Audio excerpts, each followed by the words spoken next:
Episode 1 to 10। अपनी शादी से ठीक पहले आशु नाम के एक साधारण कर्मचारी ने अपनी लालची मंगेतर की बेतुकी मांगों से तंग आकर गुस्से में चिल्लाकर कहा, दफा हो जाओ।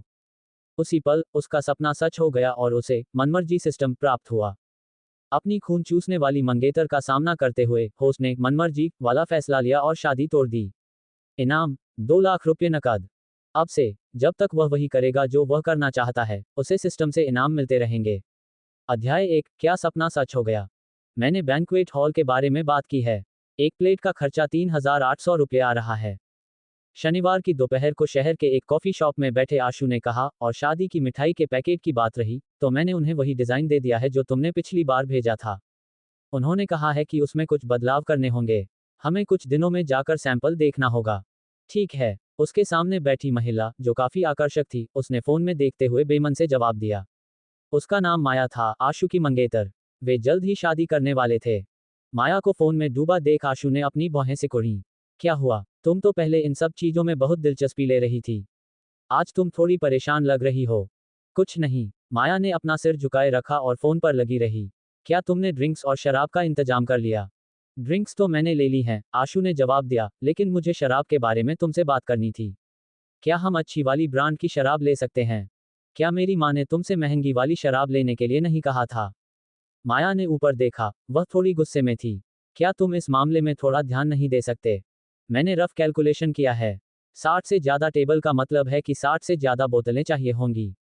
आशु ने समझाया, अगर हम वो महंगी वाली शराब लेते हैं तो हर बोतल करीब 1,500 रुपये महंगी पड़ेगी। 60 बोतलों के लिए ये लगभग 1 लाख रुपये का एक्स्ट्रा खर्चा होगा। हम्फ। माया ने नाखुशी जाहिर करते हुए कहा, क्या तुम अब मेरे साथ हिसाब किताब कर रहे हो? क्या तुम्हें लगता है कि मुझसे शादी करने में तुम्हारा बहुत पैसा खर्च हो रहा है? ग्रेजुएशन के बाद पिछले 5 सालों में मैंने जो भी पैसा बचाया है वह तुम्हारे पास है। तुम्हें पता है कि वह कितनी रकम है? लगभग 2 लाख रुपये से थोड़ा कम। आशु ने बेबसी से कहा, शादी का 1,66,000 रुपये का शगुन तो चला ही गया, और मुझे शादी के खाने के लिए अपनी माँ से 3 लाख रुपये उधार लेने पड़े। तुम ही बताओ। बस करो। अपना फोन ऊपर उठाते हुए माया ने उसे चिढ़कर बीच में ही रोक दिया। तुम्हारे पास शगुन के लिए 2,88,000 रुपये नहीं थे, तो ठीक है, मैंने वो नहीं मांगे। मैंने तुमसे सिर्फ 1,66,000 रुपये ही तो मांगे थे, है ना? और मैंने तुम्हें उन तथाकथित लग्जरी होटलों में बुक करने के लिए मजबूर नहीं किया क्या? तुमने मेरी सहेलियों की शादियां देखी हैं। उन्होंने सिर्फ फूलों पर ही हजारों रुपये खर्च कर दिए थे, और तुम यहाँ मुझे इन पैसों के लिए टोक रहे हो।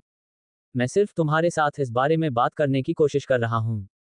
इतना गुस्सा मत हो। आशु ने कहा, हमें अपनी जिंदगी जीनी है। हम अच्छे से रहेंगे या नहीं, इसका दूसरों से कोई लेना देना नहीं है।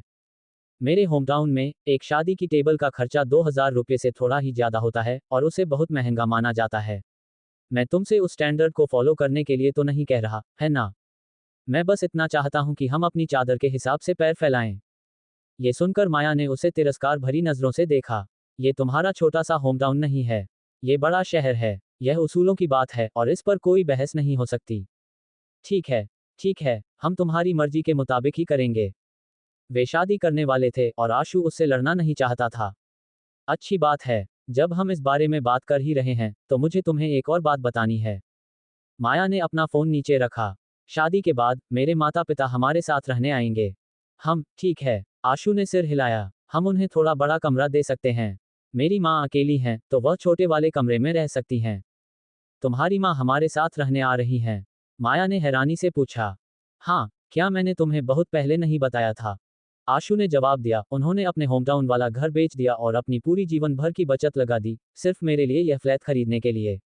नहीं, तुम्हारी माँ का यहाँ रहना ठीक नहीं रहेगा।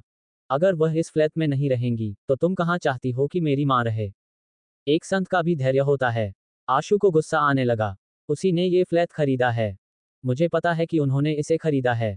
माया ने कठोर लहजे में कहा, लेकिन उन्होंने इसे हम दोनों के लिए, हमारे वैवाहिक घर के रूप में खरीदा है। उस हिसाब से तो तुम्हारे माता पिता को भी यहाँ नहीं रहना चाहिए। ये नामुमकिन है। मेरे माता पिता ने मुझे 20 साल से ज्यादा पाला है। अगर मैं उनसे दूर रहूंगी तो उन्हें न तो तसल्ली होगी और न ही वो सहज महसूस करेंगे।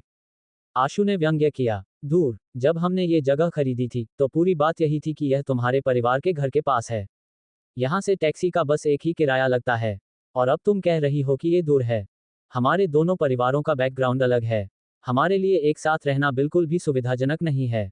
सुविधाजनक नहीं है? आशु ने पलटवार किया, मेरी माँ ने अपनी जीवन भर की कमाई लगा दी और अपना घर बेचकर यह फ्लैट खरीदा और तुम उन्हें यहाँ रहने नहीं दोगी। माया ने नीचे देखते हुए अपने फोन पर मैसेज टाइप करना जारी रखा। मैं यह नहीं कह रही कि वह यहाँ नहीं रह सकती। मैं बस ये सोच रही हूँ कि दोनों परिवारों का एक साथ रहना सुविधाजनक नहीं है। इसके अलावा तुम्हारे उस छोटे से कस्बे की तुलना में मेरी माँ ने अपना घर बेचकर यह जगह खरीदी है। अपना आपा खोते हुए आशु ने उसकी बात काट दी और उसकी आवाज तेज हो गई। अब उनके पास रहने के लिए अपना घर भी नहीं है। तुम चिल्ला क्यों रहे हो? माया तुरंत चिढ़ गई। मैं चिल्ला रहा हूँ, ऐसा नहीं है। आशु ने अपनी भावनाओं पर काबू पाने की कोशिश की। क्या तुमने कभी मेरे परिवार की भावनाओं के बारे में सोचा है? मेरी माँ के पास अपना घर नहीं है। उनके पास रहने के लिए कोई जगह नहीं है। और अब तुम मुझे बता रही हो कि वह यहाँ नहीं रह सकती। तो फिर उन्हें कहाँ रहना चाहिए? उन्होंने ही तो फ्लैट खरीदा है। क्या फ्लैट खरीदना उनका फर्ज नहीं था? बेटे के लिए फ्लैट खरीदना एक माँ का फर्ज होता है। माया ने बेरुखी से कहा, उन्होंने अपनी पूरी जिंदगी में सिर्फ यही एक फ्लैट खरीदा है। उन्होंने अपनी जीवन भर की बचत का इस्तेमाल किया। यह उनकी समस्या है, हमारी नहीं। मेरी माँ की समस्या। आशु गुस्से में हंसा और पलट कर बोला, कहते हैं कि बुढ़ापे में सहारा देने के लिए लोग बच्चे पालते हैं। लेकिन तुम जो अब कर रही हो, उससे तो न केवल मैं उनकी सेवा कर पा रहा हूँ, बल्कि मुझे उन्हें उनके ही घर से बाहर निकालने के लिए कहा जा रहा है। जब दो लोग शादी करते हैं, तो इसका मतलब दो परिवारों का एक नया परिवार बनाना होता है, न कि तुम्हारे परिवार का आकर खून चूसना। शुरुआत से ही तुमने मुझे पैसा न होने की वजह से कमतर समझा है और मेरे परिवार को छोटा शहर का होने के नाते नीचा दिखाया है। लेकिन क्या मैंने तुम्हारी हर एक मांग पूरी करने की कोशिश नहीं की?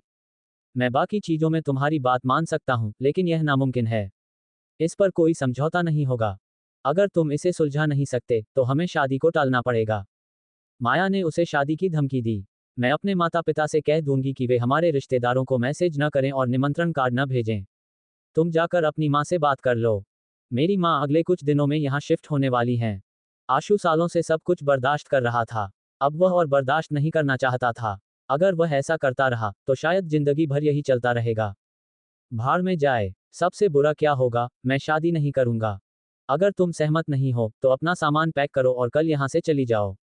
और जो मेरा पैसा तुम्हारे पास है, वह मुझे वापस ट्रांसफर कर दो। उद्धरण चिन्ह डॉट डॉट डॉट उद्धरण चिन्ह। माया दंग रह गई। उसने कभी नहीं सोचा था कि हमेशा सबकी हाँ में हाँ मिलाने वाला आशु अचानक इतना सख्त रुख अपना लेगा। उसका चेहरा बदल गया और वह चिल्लाई, तुम्हारा क्या मतलब है? तुम अब शादी नहीं करना चाहते, यही है ना? शादी गई तेल लेने। दफा हो जाओ यहाँ से।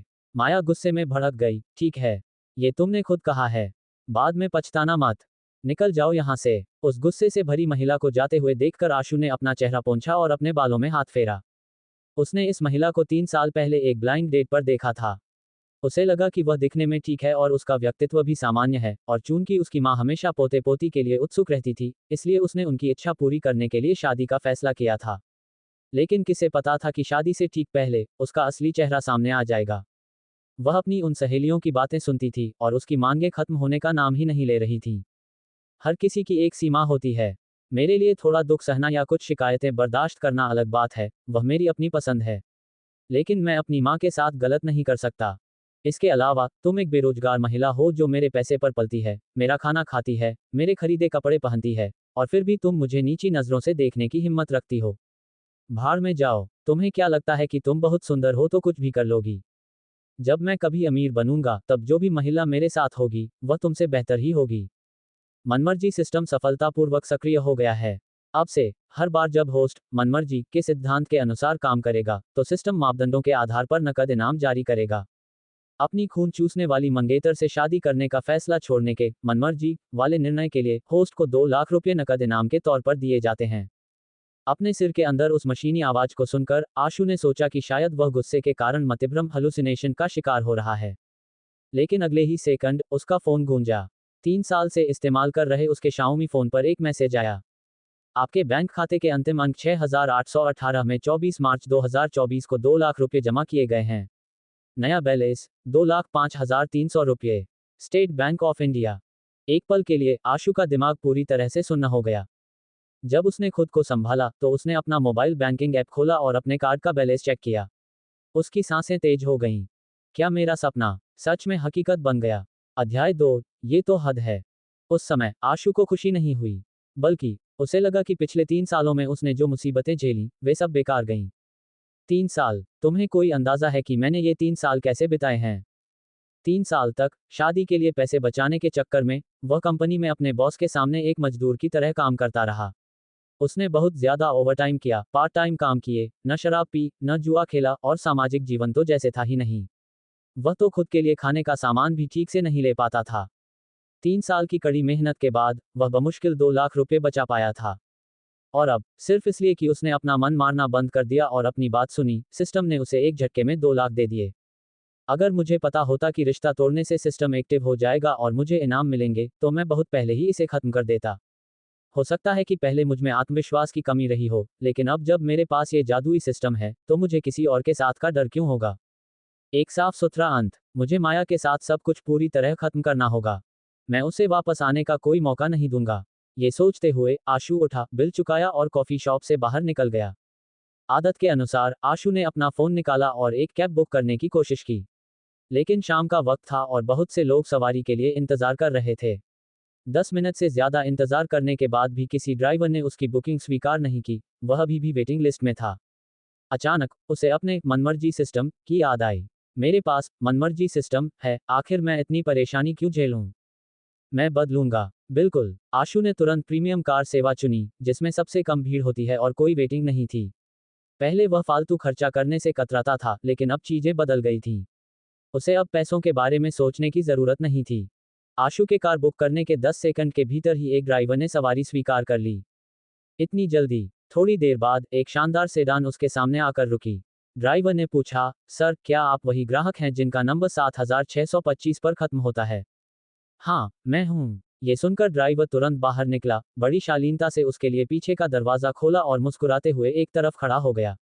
आइए, सर।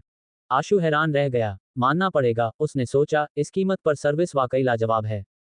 आधा घंटे बाद गाड़ी उसके रिहायशी इलाके के प्रवेश द्वार पर आकर रुक गई और ड्राइवर ने बाहर निकलकर उसके लिए दरवाजा खोला। आशु गाड़ी से बाहर निकला।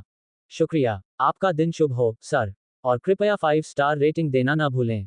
जैसे ही आशु ने अपने फोन पर भुगतान पूरा किया, सिस्टम की आवाज फिर से सुनाई दी। अपने रोजमर्रा के सफर के लिए होस्ट ने अब पैसे की चिंता नहीं की, बल्कि अपनी पसंद के तरीके को चुना। इनाम 50,000 रुपये नकद। 50,000 का इनाम, बस ऐसे ही। मुझे पैसे तो सिर्फ अपनी पसंद की गाड़ी में घूमने के लिए मिल रहे हैं। ये सिस्टम तो मुझसे भी ज्यादा जल्दबाज लग रहा है। तभी तो इसे मनमर्जी सिस्टम कहा गया है। नाम बिल्कुल सटीक है। आशु को अचानक उत्सुकता हुई।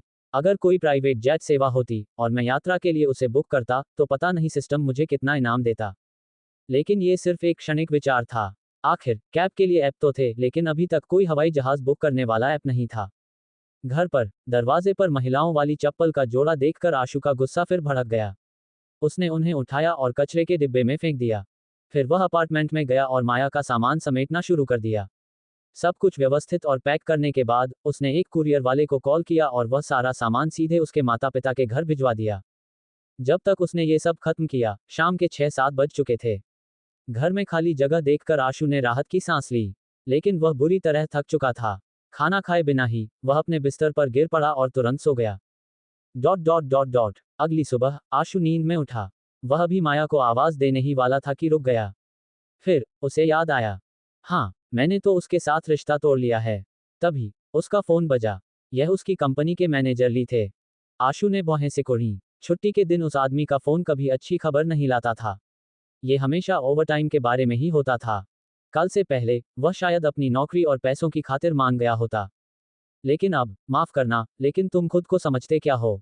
वह अब उसे झेलने और फालतू ओवरटाइम स्वीकार करने के मूड में नहीं था। उसने फोन काट दिया। तैयार होने के बाद आशु नीचे गया, नाश्ता किया और फिर एक क्लिक के साथ प्रीमियम कार बुक की, सीधे अपने होम टाउन के लिए निकल पड़ा। हाईवे पर एक तरफ का सफर 300 किलोमीटर से ज्यादा था। जब तक वह पहुंचा, दोपहर हो चुकी थी। उसकी माँ, सुजाता, लंच तैयार करके उसका इंतजार कर रही थी। उन्होंने वे सारी चीजें भी पैक कर ली थी जो उसे अपने साथ ले जानी थी। माँ, आशु ने अंदर आते हुए प्यार से आवाज दी। आखिरकार तू आ गया। अगर थोड़ी देर और होती तो खाना ठंडा हो जाता। इतना कहकर सुजाता ने आशु के पीछे देखा। उसे अकेला देखकर उन्होंने हैरानी से पूछा, माया कहाँ है? क्या वह तुम्हारे साथ नहीं आई? ओह, वह नहीं आ पाई। आशु ने मुस्कुराते हुए कहा, चलो खाना खाते हैं, मुझे बहुत भूख लगी है। खाना खत्म करने के बाद आप मेरे साथ शहर चल रही हैं? ठीक है। सुजाता खुशी से मुस्कुराई। बहुत बढ़िया, वैसे भी इस किराए के मकान का लीज खत्म होने वाला है। मैंने मकान मालिक को बता दिया है कि मैं इसे रिन्यू नहीं करवाऊंगी। जब मैं शहर आ जाऊंगी और तुम्हारे और माया के शादी करने और बच्चा होने के बाद मैं तुम दोनों का और बच्चे का ख्याल रखने पर ध्यान दे पाऊंगी। आशु भावुक हो गया। 1 साल पहले शहर में शादी के लिए फ्लैट खरीदने में उसकी मदद करने के लिए उसकी मां ने अपना बड़ा घर बेच दिया था ताकि डाउन पेमेंट का इंतजार न करना पड़े। तब से वह इसी छोटे से अपार्टमेंट में किराए पर रह रही थी। और मैंने कैसी मंगेतर ढूंढी, ऐसी जिसने मेरी मां को हमारे साथ रहने भी नहीं दिया। अब इस बारे में सोचकर उसे इतना गुस्सा आ रहा था कि वह उसे 2 थप्पड़ जड़ देना चाहता था। खाने के बाद आशु ने उन सभी बैगों को देखा जो उन्होंने पैक किए थे। माँ, इनमें से कुछ चीजें यहीं छोड़ देते हैं। अभी के लिए बस कुछ कपड़े ले लीजिए।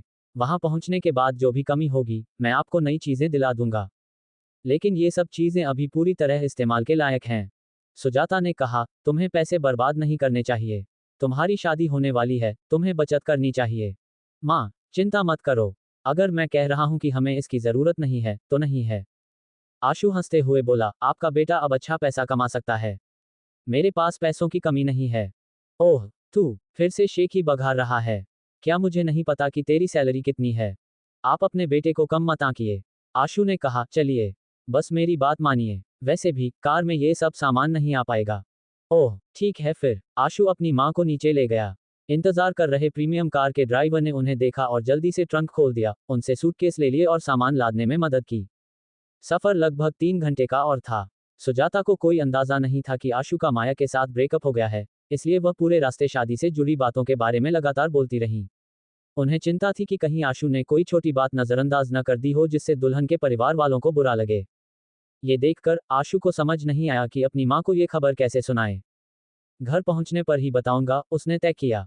उस शाम आशु और उसकी मां आखिरकार हलचल भरे शहर में वापस लौट आए। प्रीमियम कार के सफर का खर्च कुल 2500 रुपये आया। लेकिन सिस्टम का इनाम लगभग तुरंत मिल गया। मां का प्यार अनमोल है। होस्ट ने अपनी मां को घर लाने की अपनी नेक इच्छा के अनुसार काम किया। इनाम 1 लाख रुपये नकद। यह इनाम सिर्फ गाड़ी में बैठने के लिए नहीं था। दूसरे शब्दों में, सिस्टम सिर्फ पैसे खर्च करने पर इनाम नहीं देता, मेरे नैतिक कामों पर भी इनाम मिलता है। यह पागलपन है, बिल्कुल पागलपन। सुजाता ने आशु के पीछे पीछे अपार्टमेंट में कदम रखा। जैसे ही उन्होंने अंदर कदम रखा, उन्हें कुछ अजीब लगा। दरवाजे पर महिलाओं वाली चप्पलें नहीं थीं, और घर थोड़ा खाली खाली लग रहा था। कोई भी महिला का सामान वहां नजर नहीं आ रहा था। अपने संदेह की पुष्टि करने के लिए उन्होंने बाथरूम के अंदर झांका। और फिर उनके चेहरे के हाव भाव बदल गए। अध्याय 3। आदमी बिना वजह कोई स्टेटस नहीं डालता। ये बहुत अजीब है, बिल्कुल बेतुका। सुजाता लिविंग रूम में आए और अपने बेटे आशु से पूछा, यह क्या चल रहा है? माया का सामान कहाँ है? यहाँ सिर्फ तुम्हारा सामान क्यों है? वह चली गई। आशु जानता था कि उसकी मां के आते ही उन्हें पता चल जाएगा, इसलिए उसने छिपाने की कोशिश नहीं की। क्यों? सुजाता ने चिंतित होकर पूछा। क्या तुम दोनों का झगड़ा हुआ? हाँ, आशु ने सिर हिलाया। कल कुछ बुरा हुआ था। हमारा ब्रेकअप हो गया है। ब्रेकअप सुनकर सुजाता का आपा खो गया और उसने उसे समझाने की कोशिश की। तुम सिर्फ एक झगड़े की वजह से ब्रेकअप नहीं कर सकते। वह लड़की है, तुम्हें थोड़ा झुक जाना चाहिए। तुम शादी करने वाले हो, भगवान के लिए। ये झुकने की बात नहीं है। आशु ने मजबूती से कहा, खैर, मैं शादी रद्द कर रहा हूँ। माँ, मेरा मन बदलने की कोशिश मत करो। सुजाता निशब्द थी। उसका बेटा हमेशा सबकी हाँ में हाँ मिलाने वाला था। उसका अचानक ऐसा बर्ताव करना बहुत अजीब था। माया का उसके प्रति रवैया याद करते हुए सुजाता को समझ आने लगा। उसका चेहरा पीला पड़ गया और उसने धीमी आवाज में पूछा, सच बताओ, क्या यह मेरी वजह से है? नहीं, अब मैं उसे पसंद नहीं करता। क्या ये फ्लैट की बात है? आशु को नजरअंदाज करते हुए सुजाता ने अंदाजा लगाया, क्या वह नहीं चाहती कि मैं तुम दोनों के साथ रहूं? आशु ने सिर हिलाया। नहीं माँ, ज्यादा मत सोचो। यह इसी वजह से होगा। पक्का? पिछली बार जब उसने मुझे फोन किया था, मुझे तभी समझ जाना चाहिए था। सुजाता खुद से बुदबुदाई, फिर खामोश होकर बोली, आशु, शादी जीवन के सबसे महत्वपूर्ण कार्यक्रमों में से एक है। तुम इसे ऐसे ही रद्द नहीं कर सकते। इतना जल्दबाज मत बनो। काश, ये सब मेरी गलती है। मैंने तुम्हें ऐसी मुश्किल स्थिति में डाल दिया है। चूंकि वह मेरे साथ नहीं रहना चाहती, तो ठीक है। मैं वापस अपने होमटाउन चली जाऊंगी। मकान मालिक ने शायद अभी पुरानी जगह किसी और को किराए पर नहीं दी होगी। बस एक ही बात है, भविष्य में मैं तुम्हारे बच्चों को पालने में मदद नहीं कर पाऊंगी। वापस कहाँ? माँ, ये तुम्हारा फ्लैट है। अगर किसी को जाना है, तो वह माया है। आशु को यकीन नहीं हो रहा था कि माया ने वास्तव में उसकी मां को फोन करके इशारे किए थे। वह औरत, चूंकि उसकी मां को सच्चाई का पता चल ही गया था, उसने छिपाना बंद कर दिया। उसने गुस्से में कहा, मां, ये फ्लैट आपने खरीदा है। उसके परिवार ने 1 रुपया भी नहीं दिया। किस आधार पर उसके माता पिता यहाँ रह सकते हैं, लेकिन आप नहीं? ये कैसा तर्क है? वह हमेशा शादी रद्द करने की धमकी देती रहती है। ठीक है, तो शादी ही नहीं करते। कैसा रहेगा? मैं, आशु, इतना गिरा हुआ नहीं हूं कि अपनी मां को छोड़कर पत्नी को चुनूं। आशु, जल्दबाजी मत करो। गुस्से में ऐसी बातें मत कहो। सुजाता ने उसे सांत्वना देने की कोशिश की। मैं बिल्कुल ठीक हूं। जब तक तुम खुश हो, बस वही मायने रखता है। मैं कहाँ रहती हूँ, इससे फर्क नहीं पड़ता, तुम्हारी भावना ही काफी है। माँ, पिताजी जल्दी गुजर गए। आपने इतने सालों तक मुझे अकेले पाला और इतना कुछ झेला। मैं नहीं चाहता कि मेरी वजह से आपको और अपमान सहना पड़े। आशु ने धैर्यपूर्वक कहा, इसके अलावा अब मुझे माया जैसी महिला का असली चेहरा दिख गया है। समझौता करना और झुकना खुशी नहीं लाएगा, यह उसे और अधिक मांग करने वाला बना देगा। अगर मैं ऐसी महिला से शादी करता हूं, तो क्या तुम्हें सच में लगता है कि हम एक खुशहाल जीवन जी सकते हैं? बाद में पछताने से बेहतर है कि अभी सब खत्म कर दिया जाए। इससे भविष्य की कोई भी परेशानी टल जाएगी। लेकिन, माँ, कोई लेकिन नहीं।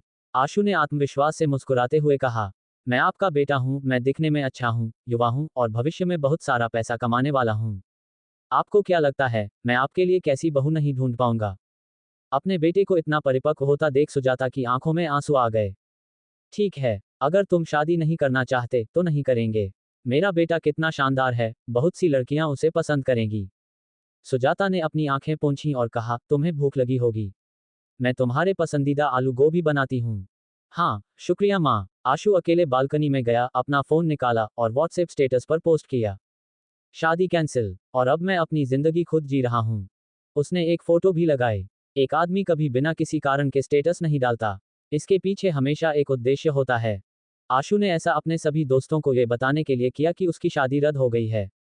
यह माया को यह बताने का भी एक अप्रत्यक्ष तरीका था कि उनका रिश्ता हमेशा के लिए खत्म हो गया है। हालांकि, अभी भी एक समस्या थी, शगुन के पैसे जो उसने माया को दिए थे। उसे वापस पाने का समय निकालना होगा। आखिरकार, इस बात की बहुत कम संभावना थी कि वह खुद अपनी मर्जी से उन्हें वापस कर देगी। भले ही अब उसके पास सिस्टम था, लेकिन थोड़े अतिरिक्त पैसों को कौन मना करेगा? इसके अलावा, उसने उस पैसे को बचाने के लिए बहुत मेहनत की थी। आखिर वह माया को उसे लेकर भागने क्यों दे? Dot dot dot. इस बीच, बाहर सड़क पर, माया को कोई अंदाजा नहीं था कि किसी ने उसका सारा सामान पैक करके उसके घर भेज दिया है। उसे लगा कि यह बस एक सामान्य बहस थी और अगर वह कुछ दिनों तक उसे अनदेखा करेगी, तो आशु माफी मांगने और मनाने के लिए वापस आएगा। उस समय, वह खरीदारी कर रही थी, अपनी सबसे अच्छी सहेली, कोमल के सामने अपना गुस्सा निकाल रही थी कि वह कितना अपमानित महसूस कर रही है। कोमल, तुम सही थी। आदमी जितना गरीब और बेकार होता है, उसका गुस्सा उतना ही बड़ा होता है। माया गुस्से में बोली, वह खुद योग्य है और पैसे नहीं कमा सकता, फिर भी मुझ पर चिल्लाने की हिम्मत करता है। मुझ पर चिल्लाने का उसे क्या हक है? मैंने तुम्हें बहुत पहले कहा था, लेकिन तुमने मेरा विश्वास नहीं किया। घमंडी और भौतिकवादी कोमल ने व्यंग्य करते हुए कहा, तुम ही तो थी जिसने मेरी बात नहीं सुनी और उसके साथ रहने की जिद की। अब पछता रही हो, है ना? किसी आदमी के दिखने का क्या फायदा? उसके पास पैसा होना चाहिए। मुझे लगा कि वह एक अच्छा निवेश है। माया ने निराशा के साथ कहा, किसे पता था कि दिन रात ओवरटाइम काम करने के बाद भी उसकी सैलरी एक पैसे नहीं बढ़ेगी और न ही उसे प्रमोशन मिलेगा। वह बस बेकार है। मुझे इस शादी के लिए हर चीज पर समझौता करना पड़ा, और अब वह सिर्फ इसलिए भड़क गया क्योंकि मैंने कहा कि मैं नहीं चाहती कि उसकी माँ हमारे साथ रहे। तो अब तुम क्या करोगी? इस झगड़े को खत्म करने का बहाना क्यों नहीं बना लेती? अभी नहीं, माया ने कहा। जब तक वह मुझे मनाने के लिए तैयार है, मैं उसे एक और मौका दूंगी। ओह, कोमल ने अपने होंठ सिकोड़े और अपना फोन स्क्रॉल किया, तभी उसकी नजर उस स्टेटस पर पड़ी जो आशु ने अभी अभी डाला था। वह एक सेकंड के लिए जम गई, फिर बोली, माया, तुम्हारे आशु ने अभी स्टेटस डाला है। उसने क्या डाला है? माया ने गर्व से मुस्कुराते हुए कहा। क्या उसे अब पछतावा हो रहा है? भावुक हो रहा है? नहीं, कोमल ने अपना सिर हिलाया। वह कह रहा है कि वह शादी रद्द कर रहा है। माया, विश्वास नहीं हो रहा। देखो, माया ने फोन छीना और जैसे ही उसने देखा, उसका चेहरा तुरंत ठंडा पड़ गया, हाव भाव उलझे हुए थे। कुछ ही पल बाद, उसका अपना फोन बजा। यह एक डिलीवरी वाला था, जिसने उसे बताया कि उसका सामान पहुंच गया है। माया ने पूछा, कौन सा सामान? ऐसा लग रहा है कि कुछ कपड़े और निजी सामान हैं। ड्राइवर ने कहा, आशु नाम के किसी व्यक्ति ने उन्हें पैक किया और तुम्हें भेजा है। तुम उन्हें लेने कब आ सकती हो? उद्धरण चिन्ह विस्मयादिबोधक चिन्ह विस्मयादिबोधक चिन्ह विस्मयादिबोधक चिन्ह उद्धरण चिन्ह। बिल्कुल नहीं, क्या वह इस बार वास्तव में गंभीर है? आशु को मुझे इस तरह से ट्रीट करने का क्या हक है? मैं उससे शादी करने के लिए तैयार थी, उसे तो खुश होना चाहिए था। अब वह वास्तव में मुझे बाहर निकालने और छोड़ने की हिम्मत करता है। माया गुस्से से पागल हो रही थी। अध्याय 4। आशु, तुमने मुझे मजबूर किया। माया, अगर शादी टूट गई है तो टूट गई। उससे बेहतर कई लड़के मिल जाएंगे। अगर वह तुम्हारी कद्र नहीं करता, तो यह उसका नुकसान है। चूंकि वह पास ही खड़ी थी, इसलिए कविता ने स्वाभाविक रूप से डिलीवरी वाले की बात सुन ली थी। उसने मौका लपकते हुए कहा, क्या तुमने नहीं कहा था कि रोहन चुपके से तुम्हें पसंद करता है? मुझे लगता है वह आशु से कहीं बेहतर है।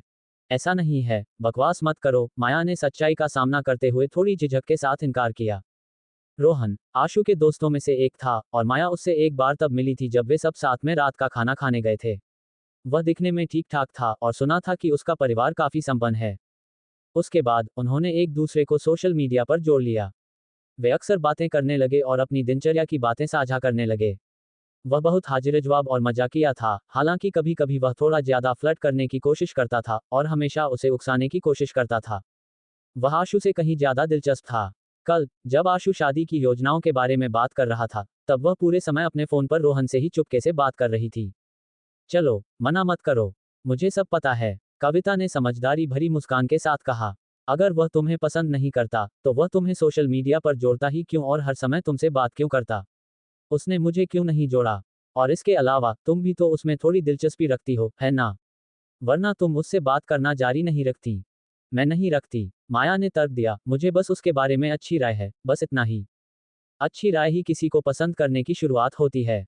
वह रोहन सच में एक बेहतर विकल्प लगता है। वह दिखने में अच्छा है, बात करने में मजेदार है और आशु से ज्यादा अमीर है।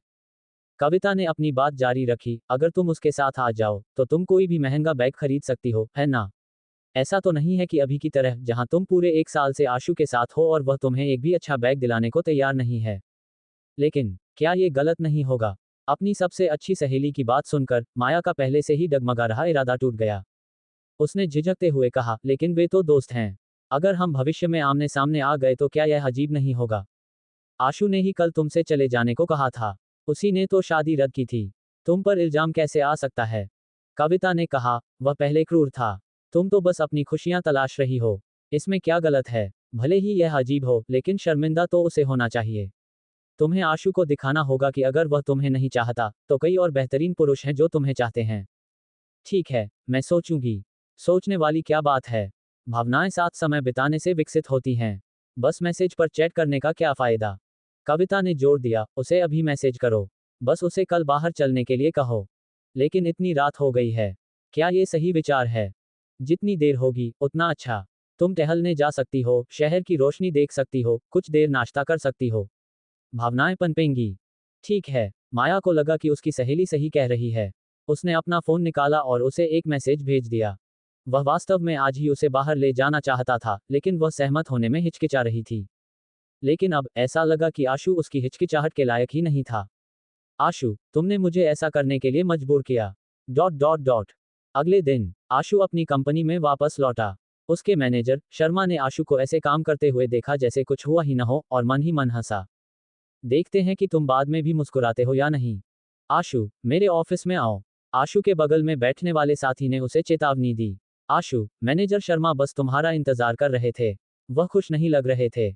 संभल कर रहना।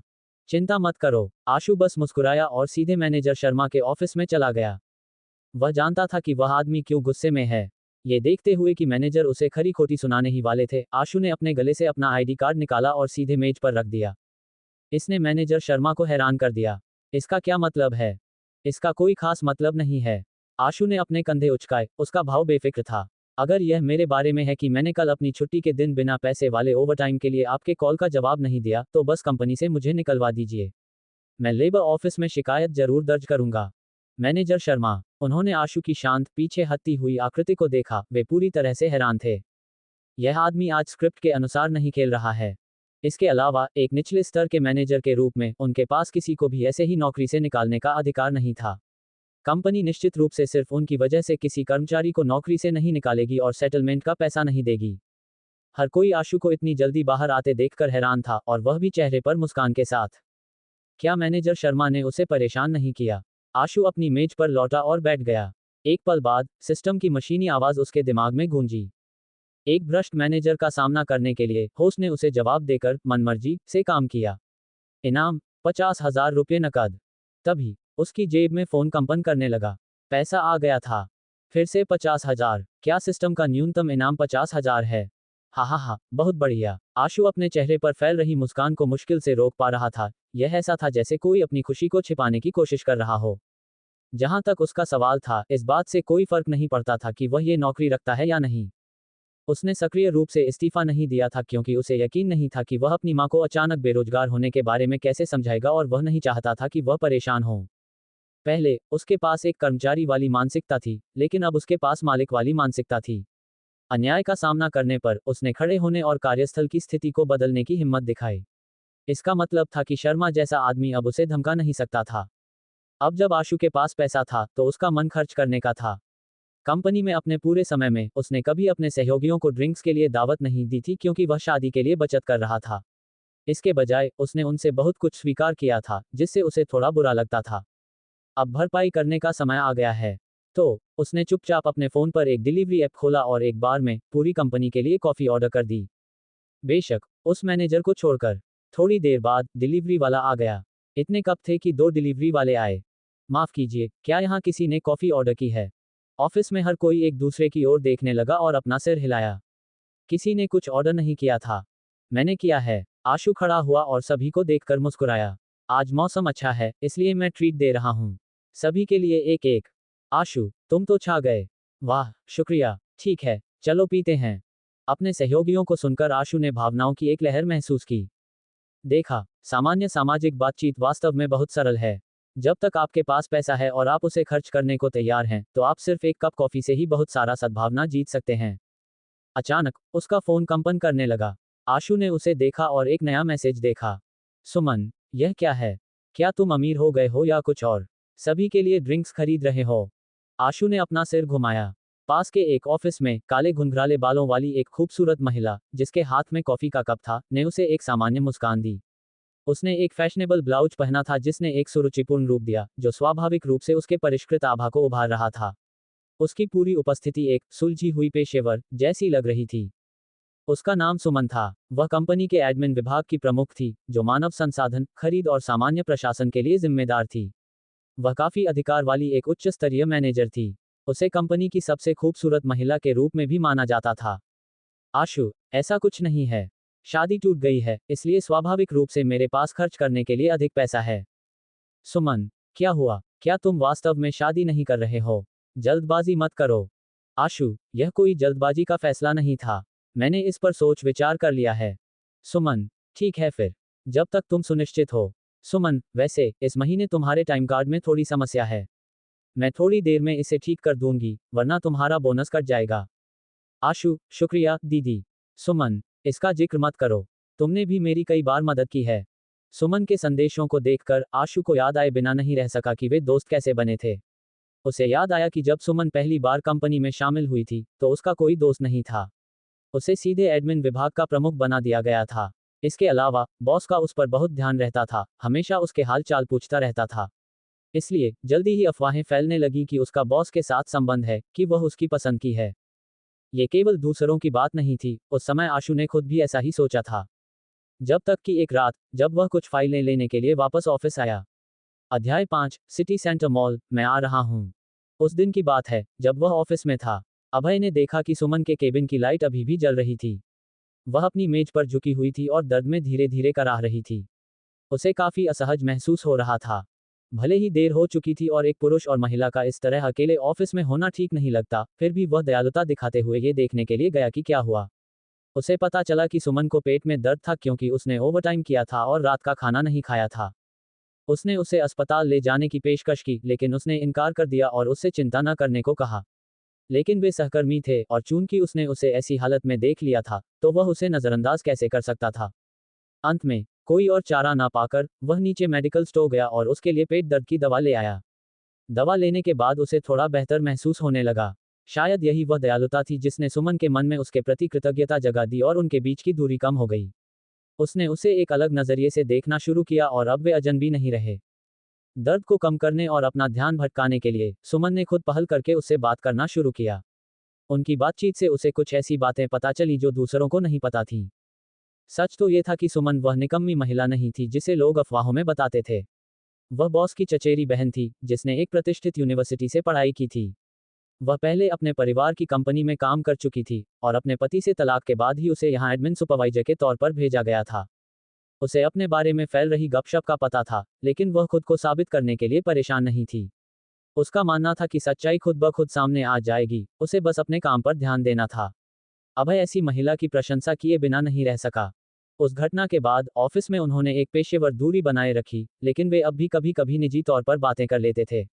इसके अलावा जब भी उसे देर हो जाती और उसे अपना अटेंडेंस बोनस खोने का डर होता, तो सुमन चुपचाप उसे संभाल लेती थी। बदले में अभय भी काम और निजी जीवन दोनों में छोटी मोटी चीजों में उसकी मदद कर देता था। समय के साथ उनका रिश्ता काफी अच्छा हो गया। हालांकि ये पूरी तरह से एक सामान्य दोस्ती थी। चूंकि उस समय उसकी एक प्रेमिका थी, इसलिए उसने सुमन के बारे में कोई गलत विचार नहीं रखे और उसे लगा कि वह उसकी पहुंच से बाहर है। इसलिए सुमन के साथ अच्छे संबंध बनाने का अभय का प्रयास केवल ऑफिस में अपने जीवन को आसान बनाने और कभी कभी काम में थोड़ी मदद पाने के लिए था। इसके अलावा सुमन एक परिपक्व महिला थी जिसे प्यार में पहले चोट मिल चुकी थी। वह ऐसी नहीं थी कि किसी ऐसे हैंडसम लड़के के लिए अपना होश खो दे जो महीने में सिर्फ कुछ हजार कमाता हो। लोग कहते हैं कि प्यार में सामाजिक स्तर मायने नहीं रखता, बस दो लोग एक दूसरे को पसंद करने चाहिए। लेकिन वयस्क विवाह की वास्तविकता में सामाजिक स्तर हमेशा से एक कारक रहा है। प्यार एक सुंदर चीज है, लेकिन इसे सहारा देने के लिए पर्याप्त आर्थिक मजबूती न हो तो प्यार एक बुलबुले जैसा होता है जो जरा सी छूने पर फूट जाता है।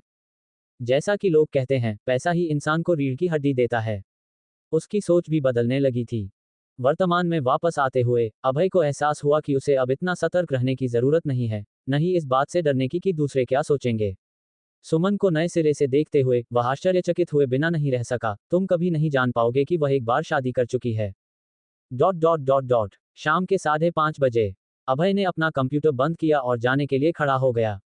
ये देखकर मैनेजर शर्मा बाहर आए और चिल्लाए, अभय तुम कहाँ जा रहे हो? काम खत्म करके घर? क्या तुमने नहीं देखा कि बाकी सब ओवरटाइम कर रहे हैं? मैंने दिन का अपना सारा काम पूरा कर लिया है। मुझे ओवरटाइम क्यों करना चाहिए? अभय ने लापरवाही से जवाब दिया, अगर कोई ओवरटाइम कर रहा है तो वह आप होंगे, मैं नहीं। आगे बढ़िए, अगर आप में हिम्मत है तो कंपनी से मुझे निकलवा दीजिए। ये फिर से शुरू हो गया। शर्मा निशब्द थे, उन्हें समझ नहीं आ रहा था कि क्या कहें।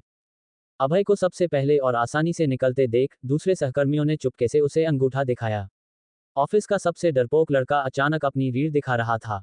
सुमन, जिसने अपने ऑफिस से ये दृश्य देखा, मुस्कुराए बिना नहीं रह सकी। ऐसा लगता है जैसे शादी टूटने के बाद उसने खुद को पूरी तरह आजाद कर लिया है। अभय नीचे गया और एक प्राइवेट टैक्सी बुक की। इस बार यह एक सेडान है, लेटेस्ट मॉडल। दिखने में बुरा नहीं है। अंदर बैठने के बाद अभय सोचने लगा कि उसे अपने लिए कौन सी कार खरीदनी चाहिए। पहले जब मैं कंगाल था तो मैंने कार खरीदने के बारे में सोचने की हिम्मत भी नहीं की थी। अब मुझे इस पर विचार करना शुरू करना होगा। मैं हर बार बाहर जाने पर कैब नहीं बुला सकता। मुझे रोजाना इस्तेमाल के लिए एक गाड़ी चाहिए। उसका ड्राइवर एक अधेड़ उम्र का आदमी था जो काफी समय से यह काम कर रहा था और उसने अपने हिस्से के अमीर ग्राहकों को देखा था। लेकिन पहली नजर में उसने कभी अनुमान नहीं लगाया होगा कि पीछे बैठा ये युवा लड़का अमीर है। उसके कपड़े अविश्वसनीय रूप से साधारण थे, बिना किसी ब्रांड के। और ध्यान दें, ब्रांड से उसका मतलब नाइकी या एडिडास से नहीं था। लेकिन इसमें कोई संदेह नहीं था कि वह युवा अमीर था, वरना वह प्राइवेट टैक्सी बुक नहीं करता और उसकी मंजिल शहर का सबसे महंगा shopping centre, city centre mall, नहीं होती। सच कहें तो ज्यादातर आम लोगों में तो ऐसी जगह कदम रखने की हिम्मत भी नहीं होती। इसका मतलब सिर्फ ये हो सकता था कि वह लड़का बहुत ही सादगी पसंद है, आम अमीर बच्चों जैसा नहीं। आधे घंटे बाद कार मॉल के प्रवेश द्वार पर आकर रुकी। अभय ने सिटी सेंटर मॉल को देखा, जो देश के शीर्ष 10 मॉलों में से एक था, और भावनाओं की एक लहर से भर गया। वह कई वर्षों से इस शहर में रह रहा था, लेकिन उसने केवल इस जगह के बारे में सुना था, कभी कदम नहीं रखा था। वे कहते थे कि यहाँ तब तक आने की हिम्मत भी न करें जब तक आप महीने में 50,000 से ज्यादा न कमाते हों। अभय यहाँ किसी बड़ी योजना के साथ नहीं आया था। अचानक पैसे आने के बाद सबसे पहली चीज जो वह बदलना चाहता था, वह थी अपने जीवन की बुनियादी जरूरतें, उसके कपड़े, भोजन, आवास और परिवहन। आवास के लिए, मेरे कार्ड में अभी जो पैसे हैं, मैं एक विला नहीं खरीद सकता।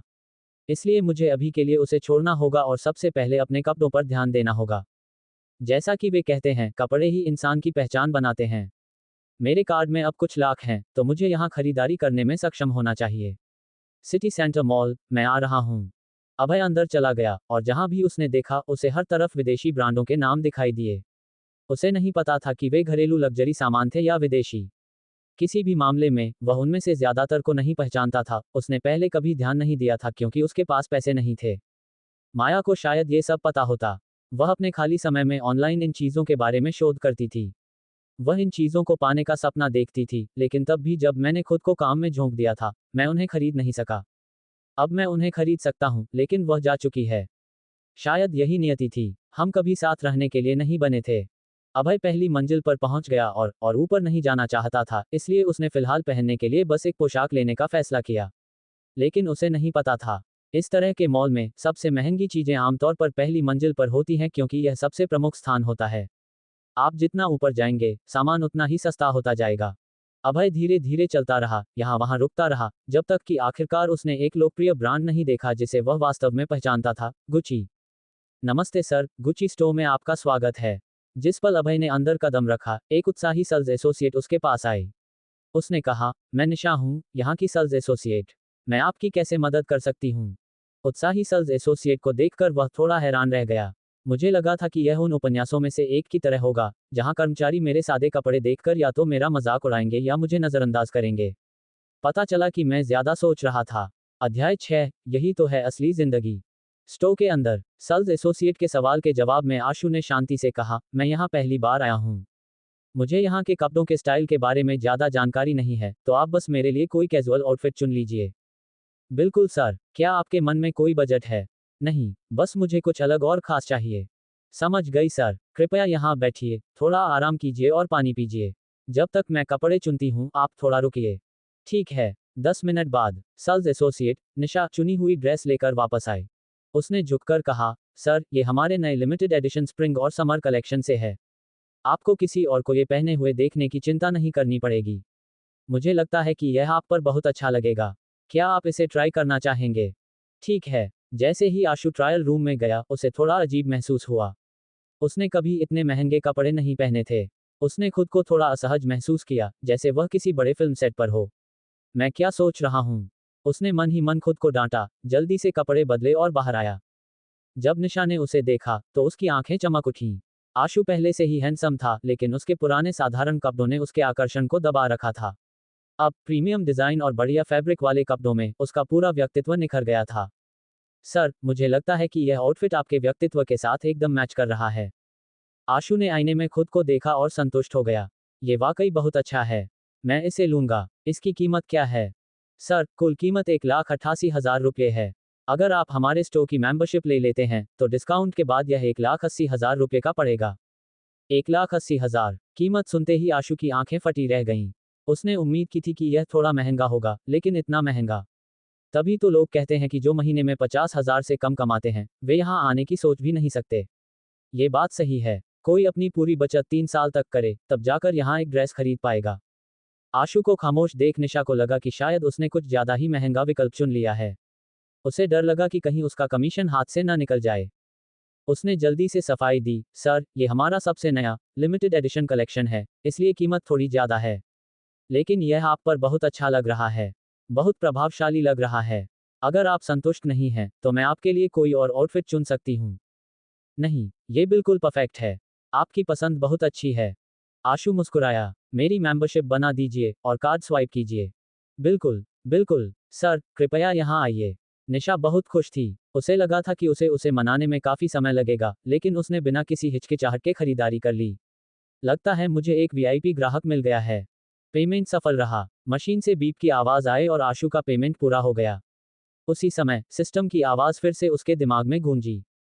पसंद के कपड़े मिलने पर होस्ट ने बिना किसी हिचकिचाहट के अपना पहला लग्जरी आउटफिट खरीदा। इनाम 4,80,000 रुपये नकद। नोटिफिकेशन सुनकर आशु को असीम संतुष्टि महसूस हुई। मैंने 1,80,000 खर्च किए, लेकिन मुझे मुनाफे के तौर पर 3 लाख से भी ज्यादा मिल गए। जल्द ही मैं लखपति बन जाऊंगा। पेमेंट के बाद निशा ने पूछा, सर, क्या आप अभी इन्हें पहनकर जाना चाहेंगे, या मैं पुराने कपड़े पैक कर दूं? मैं इन्हें पहनकर जाऊंगा, आशु ने जोड़ा, और क्या आप मेरा एक काम करेंगी? मेरे पुराने कपड़े फेंक दीजिएगा। जाने से ठीक पहले निशा उसके पीछे आई। आशु ने पूछा, क्या कुछ और चाहिए?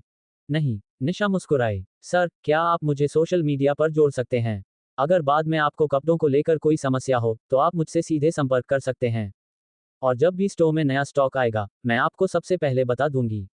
अगर आपको कुछ पसंद आए, तो आप मुझे मैसेज कर सकते हैं, मैं आपके घर तक होम डिलीवरी का प्रबंध करवा दूंगी। आशु समझ गया कि निशा एक प्रोफेशनल की तरह व्यवहार कर रही है ताकि वह एक अच्छा ग्राहक बना रहे। लग्जरी ब्रांड्स की सर्विस वाकई बेहतरीन होती है। वे जानती हैं कि क्लाइंट्स को खुश कैसे रखा जाता है। उसने अपना फोन निकाला और कहा, ठीक है, आप मेरा कोड स्कैन कर सकती हैं। मेरा नाम आशु है। जी, Ashu sir. Dot dot dot dot. Mall की तीसरी मंजिल पर माया भी अकेली खरीदारी कर रही थी। आशु से ब्रेकअप के बाद उसने उसके दिए हुए पैसों में से एक बड़ी रकम अपने पास रख ली थी और रोहन के साथ जुड़ गई थी। उसे लगा कि अब उसे तंगहाली में जीने की जरूरत नहीं है।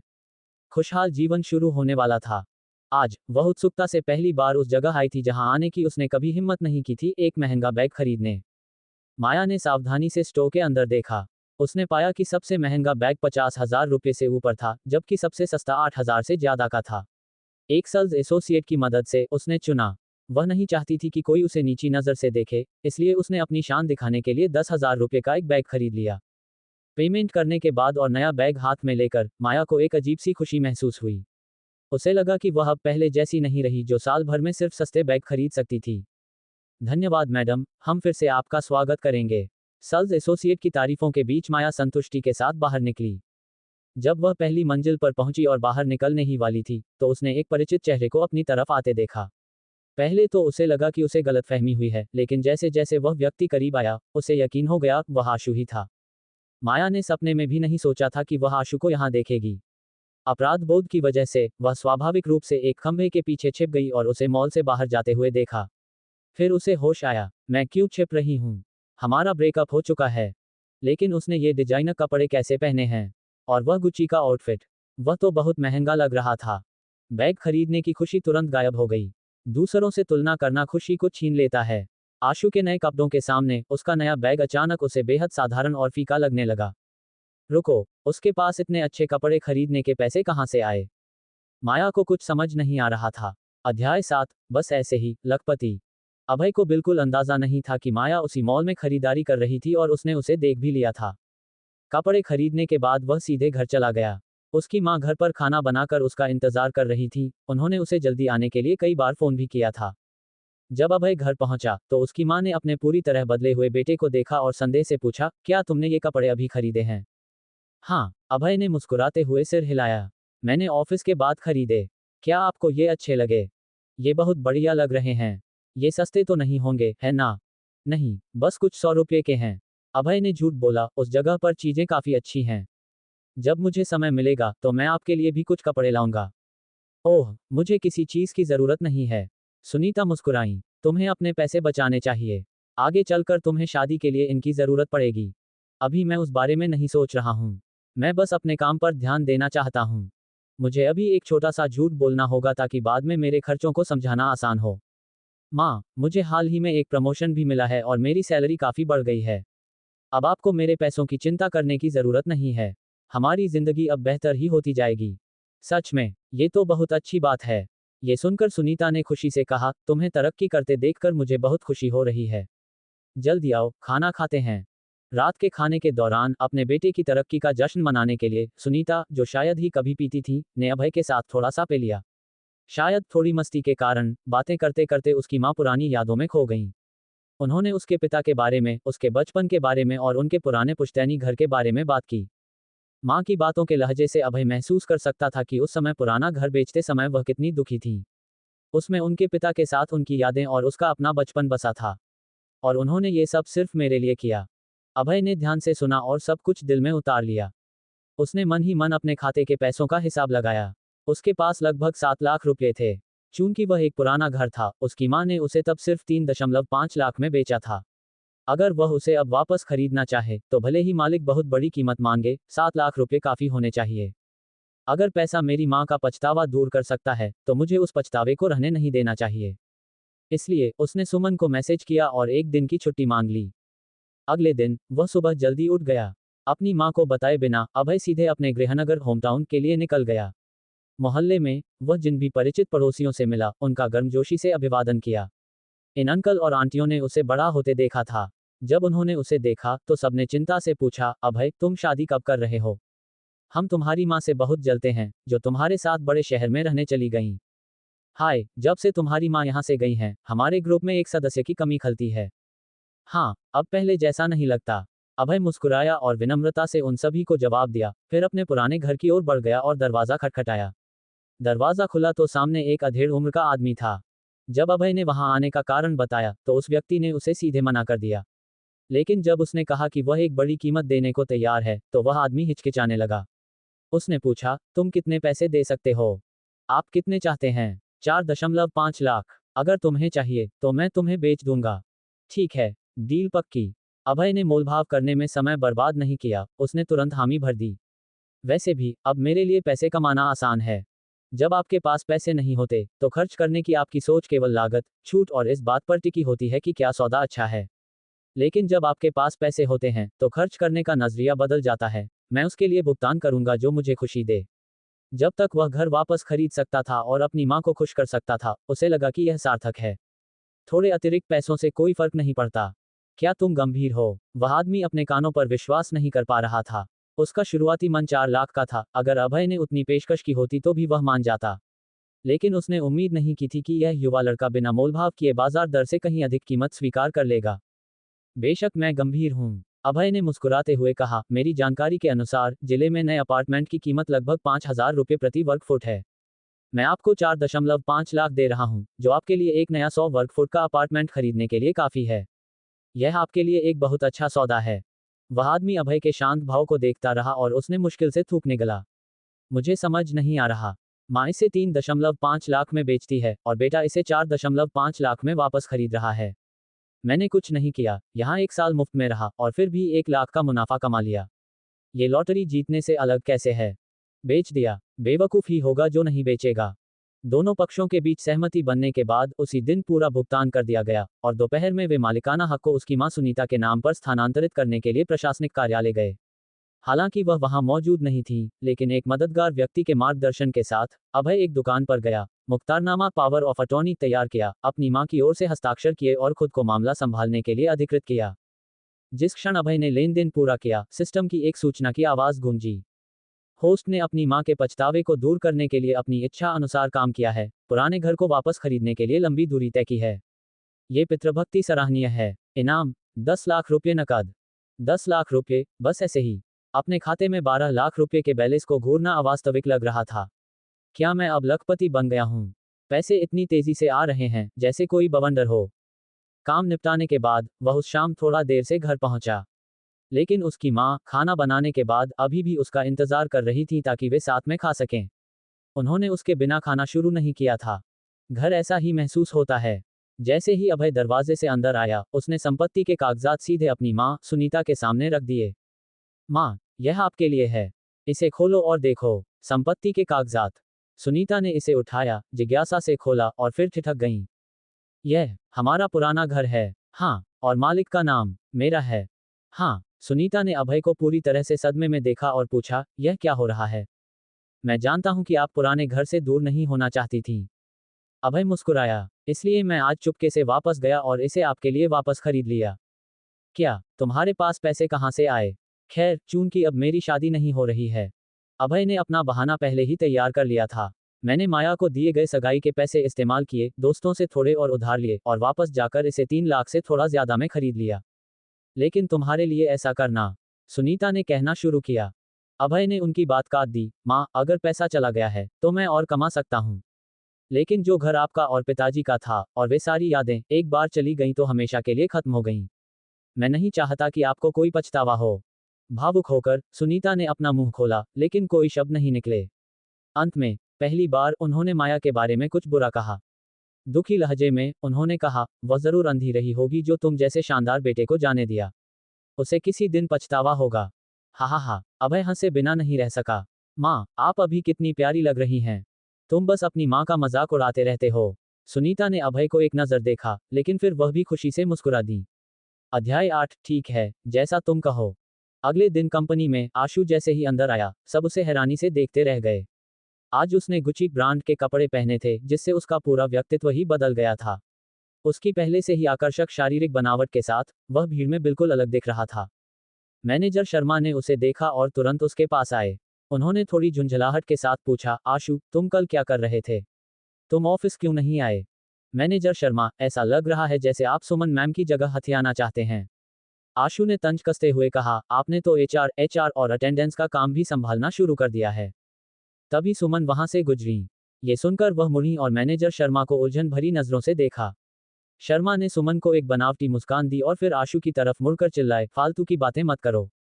मैनेजर शर्मा, सुमन ने आशु का पक्ष लेते हुए कहा, आशु ने कल मुझसे छुट्टी ली थी।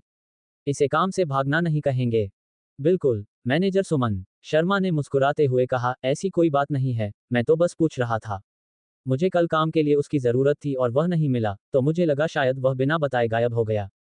ठीक है, आप लोग बात कीजिए, मैं चलती हूँ। इतना कहकर सुमन ने आशु को एक अर्थपूर्ण नजर से देखा और वहां से चली गईं।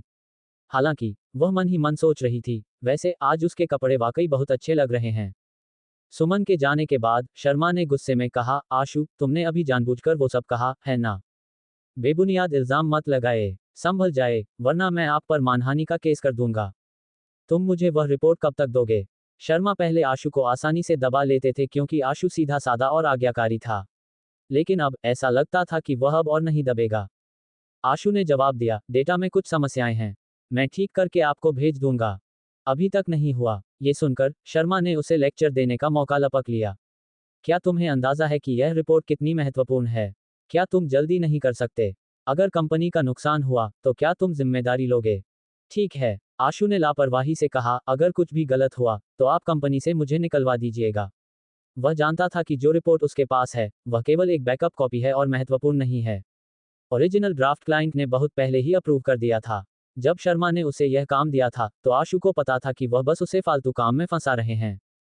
शर्मा निशब्द रह गए। मैनेजर को मायूस होकर वापस जाते देख आशु का मूड बहुत अच्छा हो गया।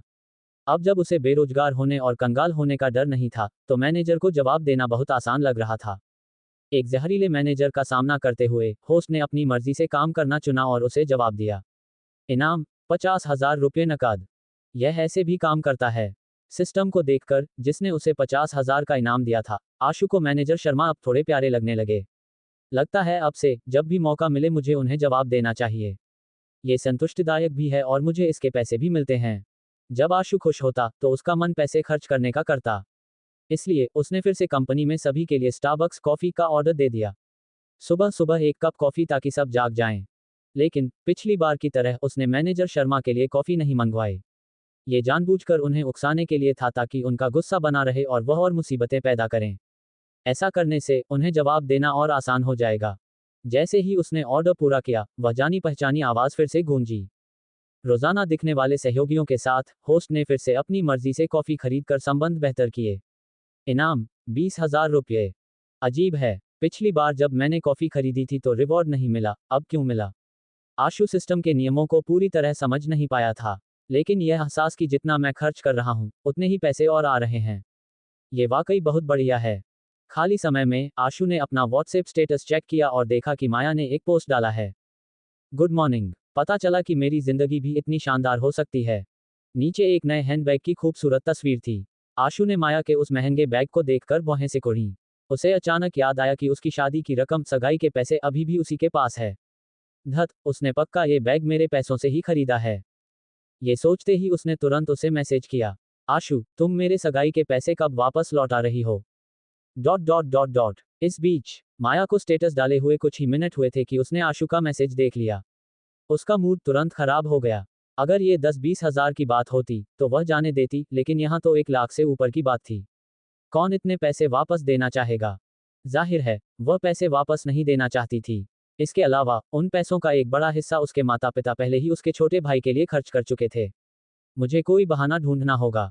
थोड़ी देर सोचने के बाद उसने जवाब टाइप किया, माया, कौन से पैसे? तुम मुझसे मांगने की हिम्मत कैसे कर सकते हो? मैं तुम्हारे साथ 3 साल रही। क्या मेरी जवानी की कोई कीमत नहीं है? ऑफिस में आशु ने उसका जवाब पढ़ा और दंग रह गया। पीड़ित होने का नाटक कर रही है। आशु, इसका क्या मतलब है? तुम सगाई के पैसे वापस देने की योजना नहीं बना रही हो? माया, समझ लो कि वह मेरी जवानी बर्बाद करने का हर्जाना है। आशु का चेहरा ठंडा पड़ गया। धत, यह महिला वाकई पैसे लौटाने की योजना नहीं बना रही है। आशु, जवानी बर्बाद करने का हर्जाना। ठीक है, इसका हिसाब 500 रुपये प्रति बार के हिसाब से लगा लो। हिसाब लगाओ कि पिछले 3 सालों में हम कितनी बार साथ रहे हैं, पूरी लिस्ट बनाओ, कुल राशि घटाओ और बाकी मुझे दे दो। ओपनिंग स्क्वायर ब्रैकेट विस्मयादिबोधक चिन्ह विस्मयादिबोधक चिन्ह विस्मयादिबोधक चिन्ह क्लोजिंग स्क्वायर ब्रैकेट। माया मैसेज पढ़कर गुस्से में कांपने लगी। उसे लगा जैसे उसका अपमान हुआ हो। वह मुझे क्या समझता है? कोई चीज। माया ने गुस्से में टाइप किया, आशु, मैं तुम्हें सच बताती हूँ। मेरे माता पिता ने वो पैसे बहुत पहले खर्च कर दिए हैं। देने के लिए कोई पैसे नहीं हैं। जो है ही नहीं, वो तुम नहीं ले सकते। अगर हिम्मत है, तो जाकर केस कर दो। ठीक है, तुमने ये खुद कहा है। उसे मुकरते हुए देखकर आशु के पास उससे कहने के लिए कुछ नहीं बचा था। ऐसी चीज के लिए एकमात्र विकल्प एक पेशेवर वकील को ढूंढना है। सोचती हो कि पैसे नहीं लौटाकर बच जाओगी? सपना देखना बंद करो। केस करने की बात कर रही हो? मैं तुम्हें हर एक पैसा उगलवा कर रहूंगा जो तुमने खर्च किया है। थोड़ी देर बाद आशु द्वारा ऑर्डर की गई कॉफी आ गई। सबने 2 डिलीवरी बॉय को देखा और फिर एक एक करके आशु की तरफ मुड़े। जी हाँ, ये फिर से मैंने ही किया है। आशु मुस्कुराया। एक खुशहाल दिन के लिए रोजाना एक कॉफी। आशु, क्या तुम्हारी लॉटरी लग गई है या क्या? हाँ, तुम बहुत दयालु हो। हमें फिर से दावत दी। बहुत खर्चीला है, लेकिन मुझे ये पसंद है। सबकी मजाक भरी बातों के सामने आशु ने अपने हाथ उठाए और मुस्कुराया। सच कहूं तो मैंने मजे के लिए लॉटरी का टिकट खरीदा था और गलती से 2 लाख जीत गया। उसने 2 लाख इसलिए कहे ताकि यह संख्या उचित लगे। यह ना बहुत ज्यादा था ना बहुत कम। यह उसके हालिया व्यवहार के बदलाव को समझा सकता था बिना सहयोगियों के मन में जलन पैदा किए। सब खामोश हो गए। हर कोई हाल ही में काफी उत्सुक था कि आशु अचानक इतना दिलचस्प और उदार कैसे हो गया है और ब्रांडेड कपड़े क्यों पहन रहा है। और मैनेजर शर्मा को हर दिन जवाब देने की हिम्मत कैसे कर रहा है। तो उसने लॉटरी में 2 लाख जीते हैं। अब समझ आया उसका आत्मविश्वास। यह एहसास स्टॉक मार्केट में पैसे गंवाने से भी बुरा है। मैनेजर शर्मा, जो अपने ऑफिस में थे, ने भी स्वाभाविक रूप से यह सुना और उनका मूड और खराब हो गया। मैंने इतने सालों से टिकट खरीदे और एक बार भी नहीं जीते। उसने कैसे जीत लिए? पूरी कंपनी में केवल सुमन, जो आशु की दी हुई कॉफी पी रही थी, जानती थी कि वह झूठ बोल रहा है। लॉटरी में 2 लाख जीत लिए।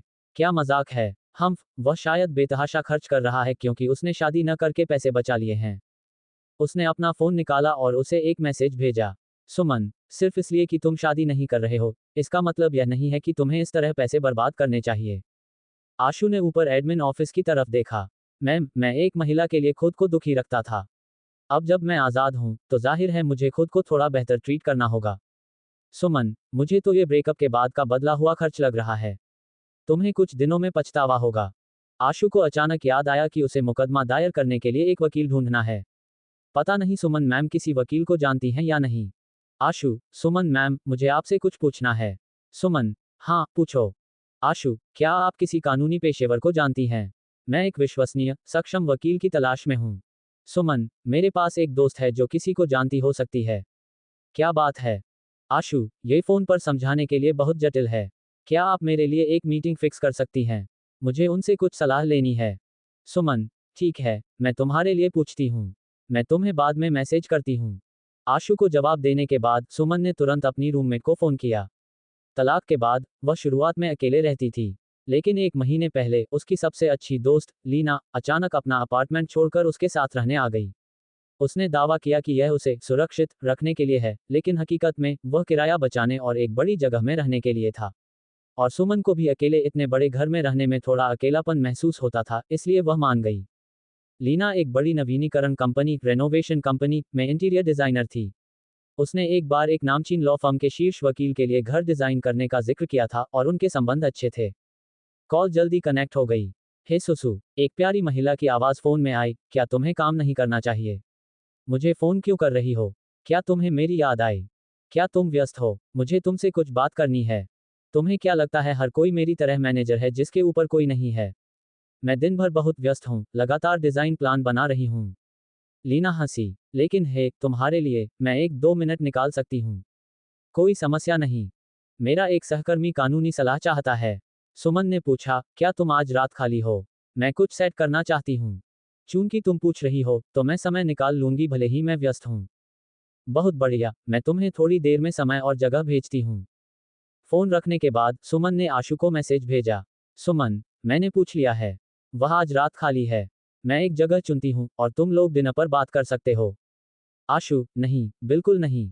यह मेरी समस्या है, मैं आपको पैसे कैसे देने दे सकता हूँ। मैं रेस्टोरेंट का इंतजाम करूंगा।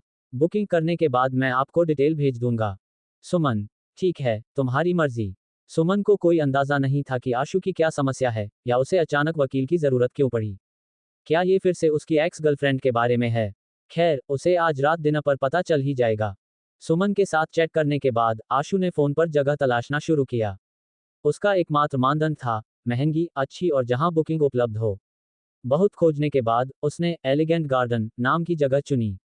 उसे नहीं पता था कि यह उतनी ही हाई एंड और निजी है या नहीं जितना वह दावा करती है, लेकिन ऑनलाइन विवरण काफी अच्छा लग रहा था। आशु ने लोकेशन और समय सुमन को भेज दिया। फिर उसने अपनी मां को एक मैसेज भेजा, उन्हें बताया कि आज रात उसे कुछ काम है और वह डिनर के लिए घर नहीं आएगा, इसलिए वह उसका इंतजार न करें। घर पर सुनीता ने बस सफाई खत्म की थी और बेटे के लिए खाना पकाने के लिए किराने का सामान खरीदने जाने वाली थी, लेकिन तभी उन्हें उसका मैसेज मिला कि वह खाने के लिए वापस नहीं आएगा। वह बालकनी में अकेली बैठी बोर हो रही थी, बाहर की गगनचुंबी इमारतों को शून्य नजरों से देख रही थी, और अचानक उसे अपने घर के दोस्तों की याद आने लगी। ये शहर बहुत समृद्ध था, लेकिन ये ठंडा महसूस होता था और इसमें रोजमर्रा की जिंदगी की गर्माहट की कमी थी। वह उन पड़ोसियों को भी नहीं जानती थी जो उसके सामने रहते थे। वे एक दूसरे के पास से गुजर जाते थे बिना नमस्ते किए, जैसे बिल्कुल अजनबी हों। ये घर जैसा नहीं था जहां उसके सभी पड़ोसी दोस्त थे। रात के खाने के बाद वे एक साथ टहलने जाते थे या डांस करने जाते थे। जो कारण उसने पहले आने के लिए सोचे थे, वे थे: एक, उसके पास अब अपना घर नहीं था, और दो, उसने सोचा कि उसके बेटे की शादी के बाद वह घर के कामों में मदद कर सकती है और बच्चों की देखभाल कर सकती है। लेकिन अब उसे लगा कि उसका बेटा दिन भर काम में व्यस्त है और उसे वास्तव में उसकी देखभाल की जरूरत नहीं है। खासकर जब से उसे पता चला कि उसके बेटे ने उसका घर वापस खरीद लिया है, उसका घर वापस जाने का मन और मजबूत हो गया। अध्याय 9, धोखेबाज सुमन, तुमने मुझसे झूठ बोलने की हिम्मत कैसे की? काम खत्म होने के बाद सुमन ने आशु को मैसेज किया और उसे अकेले ही रेस्टोरेंट पहुंचने को कहा। वह अपनी सहेली को पिक करके वहां पहुंच जाएगी। शाम 7 बजे लीना अपना काम खत्म करके सुमन से मिली। फिर दोनों ने एक कैब पकड़ी और अपनी मंजिल की ओर निकल पड़ी। गाड़ी में लीना ने पूछा, सुमन, तुम्हारे उस सहकर्मी का क्या मामला है? मुझे नहीं पता, उसने मुझे कुछ नहीं बताया। वह लड़का है या लड़की? लड़का है। लड़का? ये सुनते ही लीना का उत्साह बढ़ गया। कहीं ऐसा तो नहीं कि यह वही है जिसे तुम पसंद करती हो? ये पहली बार है जब मैंने तुम्हें इतनी मेहनत करते और पहल करते देखा है। नहीं, वह बस एक साधारण सहकर्मी है। सुमन ने सफाई दी, हम काम के बाहर भी काफी अच्छे से मिल लेते हैं और उसने मेरी बहुत मदद की है। संयोग से तुम्हारी एक सहेली वकील है, तो मैंने जिक्र कर दिया। तो तुम्हारा ये सहकर्मी, वह दिखने में कैसा है? क्या वह अमीर है? लीना ने अचानक हैरानी से कहा, कहीं वह उन लंबे, अमीर और हैंडसम लड़कों में से तो नहीं? क्या तुम उसमें दिलचस्पी रखती हो? अगर नहीं, तो मेरा परिचय उससे करवा दो। इतना ड्रामा मत करो, सुमन ने उसे घूरते हुए झुंझलाकर कहा। वह दिखने में ठीक ठाक है, लेकिन उसका पारिवारिक बैकग्राउंड शायद थोड़ा कम है। वह तुम्हारी पार्टनर की उम्मीदों पर खरा नहीं उतरेगा। फिर तो रहने ही दो। जैसे ही लीना ने ये सुना, उसकी दिलचस्पी खत्म हो गई। उसने अपना सिर हिलाया। अगर तुम ही उसमें दिलचस्पी नहीं रखती, तो मैं क्यों रखूंगी? इसका क्या मतलब है? सुमन ने गुस्से का नाटक किया। क्या तुम ये कह रही हो कि मेरा स्टैंडर्ड तुमसे कम है? क्या यही बात है? नहीं, नहीं, मैं तो तुम्हारी पसंद की तारीफ कर रही हूँ। केवल वही आदमी सच में अच्छा है जिस पर तुम्हारी नजर है। हल्की फुल्की बातचीत करते हुए दोनों जल्द ही अपनी मंजिल, नॉर्थ वेस्ट लेक, पहुंच गईं। गाड़ी से उतरने के बाद लीना अपने सामने बने रेस्टोरेंट को घूरती रह गई। सुमन, क्या तुम्हें यकीन है कि तुम सही जगह आए हो? क्या यही है वो जगह? यही होना चाहिए। मुझे लगता है इसका नाम क्रेन गार्डन है। लीना की आंखें हैरानी से फैल गईं। ये तो एक बहुत ही आलीशान रेस्टोरेंट है। ये शाह न्यून सीरीज की आखिरी मास्टरपीस है। मैंने सुना है कि सिर्फ इसके निर्माण में ही 28 मिलियन से ज्यादा का खर्च आया है। यहाँ आम लोग खाना खाने की सोच भी नहीं सकते। सच में? बिल्कुल, मैं एक बार एक क्लाइंट के साथ यहाँ आई थी। लीना ने कहा, अगर तुम यहाँ एक अच्छा खाना खाना चाहो तो प्रति व्यक्ति खर्च हजारों में होता है। क्या ये वाकई वह जगह है जिसे तुम्हारा साधारण सहकर्मी अफोर्ड कर सकता है? इतना महंगा? सुमन को वास्तव में इस जगह के बारे में कोई अंदाजा नहीं था। लीना की बात सुनकर वह थोड़ा सा कपका गई। क्या सच में मैंने जगह गलत चुन ली? खैर, उनकी सैलरी के साथ वे कभी कभार यहाँ खा सकते हैं, लेकिन इतनी मेहनत की कमाई कौन खर्च करना चाहेगा? उसने आशु को फोन लगाया। कॉल जल्दी ही जुड़ गई और उसने उसे स्पीकर पर डाल दिया। सुमन ने पूछा, हेलो आशु, क्या तुम जिस जगह की बात कर रहे थे वह क्रेन गार्डन है? हाँ, वही है। फोन पर आशु ने पूछा, सुमन मैम क्या आप दोनों पहुंच गईं? हम यहाँ हैं। बिल्कुल प्रवेश द्वार पर। बहुत बढ़िया, मैं अभी एक वेटर को आपको लेने के लिए भेजता हूँ। फोन रखने के बाद लीना ने एक समझदार नज़र के साथ कहा, तो यह वाकई यही जगह है। तुम्हारा सहकर्मी निश्चित रूप से काफी शौकीन है। ये जगह इतनी आलीशान है कि मुझे शर्मिंदगी महसूस हो रही है। उद्धरण चिन्ह डॉट डॉट डॉट उद्धरण चिन्ह। सुमन निशब्द थी। यह आदमी आजकल सच में पानी की तरह पैसा बहा रहा है। पहले डिजाइनर कपड़े खरीदना, फिर हर दिन ऑफिस में सबके लिए कॉफी मंगाना, और अब उन्हें ऐसी महंगी जगह पर दावत देना। उसने जो थोड़े बहुत पैसे बचाए होंगे वे तो बिना पता चले ही खत्म हो जाएंगे। लगता है मुझे उसे समझाने के लिए थोड़ा समय निकालना ही पड़ेगा। जल्द ही एक वेटर उनके पास आया। माफ कीजिए, क्या आप आशु सर की दोस्त हैं? हाँ, हम हैं। नमस्ते, कृपया मेरे साथ आइए। वेटर ने कहा, आशु सर तीसरी मंजिल पर एक अल्ट्रा वीआईपी प्राइवेट रूम में आपका इंतजार कर रहे हैं। Ultra VIP? लीना ने हैरानी से पूछा, तुम्हारा मतलब उन प्राइवेट कमरों से है जिनमें से सिर्फ 4 ही हैं? जी बिल्कुल, मैम। सुमन ने लीना को उलझन में देखा। अल्ट्रा वीआईपी प्राइवेट रूम क्या होता है? वे तीसरी मंजिल पर सबसे अच्छी लोकेशन वाले 4 प्राइवेट डाइनिंग रूम हैं। न केवल नज़ारा शानदार है, बल्कि वे बेहतरीन प्राइवेसी भी देते हैं। ज़्यादातर लोग तो वहां ऊपर जा ही नहीं सकते। लीना ने समझाया, मैंने सुना है कि इनमें से एक कमरा बुक करने के लिए न्यूनतम खर्च 20,000 से ज़्यादा है। 20,000? सुमन को लगा कि आशु का दिमाग फिर गया है।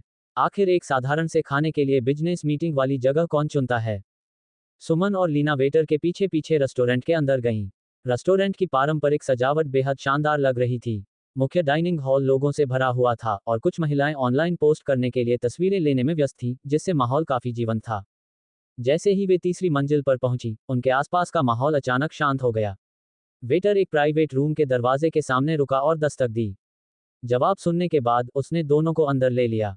यहां से नज़ारा बाहर से भी कहीं ज्यादा मंत्रमुग्ध कर देने वाला था, जैसे किसी धुंध भरे नज़ारे के बीच हो। यह नज़ारे का आनंद लेते हुए खाने के लिए एकदम सही जगह थी। आशु सर, आपके मेहमान आ गए हैं। क्या हम परोसना शुरू करें? हाँ, कृपया। आशु ने उनकी तरफ देखा और मुस्कुराते हुए उठा। सुमन मैम, आप और आपकी सहेली कहीं भी बैठ जाए। तब तक चाय का आनंद लें। मैंने ऑर्डर दे दिया है और खाना जल्द ही आ जाएगा। ठीक है। सुमन ने अपनी सहेली को बैठने का इशारा किया, तो कमरा एक पल के लिए शांत हो गया। लीना ने जिज्ञासा के साथ आशु का अध्ययन किया, उसकी आंखों में थोड़ी हैरानी थी। दिखने में अच्छा, औसत परिवार, एक बहुत ही साधारण पुरुष सहकर्मी। इसका कौन सा हिस्सा साधारण है? लीना लग्जरी फैशन पत्रिकाओं की शौकीन थी। बाकी बातों को छोड़िए, सिर्फ वह आउटफिट जो आशु ने पहना था, गुची का लेटेस्ट स्प्रिंग समर कलेक्शन, उसकी कीमत ही 1 लाख से ऊपर रही होगी, है ना? अगर उसके जैसा आदमी लंबा, अमीर और हैंडसम नहीं है, तो फिर कौन है? उस धूर्त सुमन ने मुझसे झूठ बोलने की हिम्मत कैसे की? ये देखते हुए कि कोई बात नहीं कर रहा था, आशु ने पहल की और पूछा, सुमन मैम, क्या आप मुझे अपनी सहेली से नहीं मिलवाएंगी? ये लीना है। सुमन हकीकत में लौटी और परिचय पूरा किया। यह मेरी रूममेट और अच्छी दोस्त है। वह एक इंटीरियर डिजाइन कंपनी में डिजाइनर है। एक बेहतरीन डिजाइनर। आपसे मिलकर खुशी हुई। आशु ने लीना को विनम्रता से सिर झुकाया और अपना परिचय दिया। मैं आशु हूँ, सुमन मैम का सहकर्मी। बस एक जूनियर कर्मचारी। जैसे को तैसा। उम्मीद के मुताबिक प्रतिभाशाली और सुंदर लोग खुद को अन्य प्रतिभाशाली और सुंदर लोगों से घेर लेते हैं। लीना का व्यक्तित्व काफी जीवंत था। उसने मुस्कुराते हुए कहा, सुमन रास्ते में तुम्हारे बारे में बता रही थी। आज तुम्हें देखकर मैं कह सकती हूँ कि तुम वास्तव में बहुत साधारण हो। सुमन मैम के मानक ऊंचे हैं। आशु ने आत्मव्यंग्य भरी मुस्कान के साथ कहा, उनकी नज़र में मुझे यकीन है कि मैं काफी साधारण हूँ। तुम्हारे पास हास्य की अच्छी समझ है। लीना ने अचानक पूछा, तो क्या तुम हमारी सुमन में दिलचस्पी रखते हो?